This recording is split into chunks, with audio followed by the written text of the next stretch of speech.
Guys আমরা বাইরে বেরিয়েছি ঘোরার জন্য। তো আতাবল কিনছিলাম, একটা আতাবল ফেলে দিয়ে কান্না করতেছে। কান্না কেন করতেছ?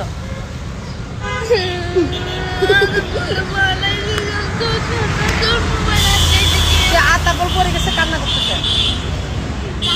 তার কান্না দেখেন। তুমি কিছু বলো। একটা আতাবলের জন্য কান্না করতেছে। আমরা ঘুরতে বেরিয়েছি।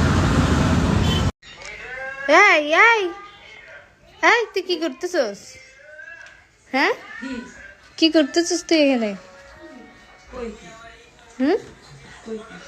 কি করস? দেখি তোর হাতে কি?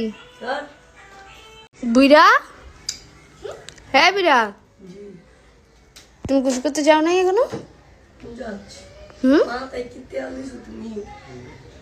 কি হয়েছে? তোমার অসুস্থ না? তেল দিলে ভালো লাগবে। সবাই বুইরার জন্য দোয়া করবেন। তুমি গোসল করতে যাও তাড়াতাড়ি যাও। চেয়ারটা শুকাই গেছে কেন? হ্যাঁ, আবার বসছে।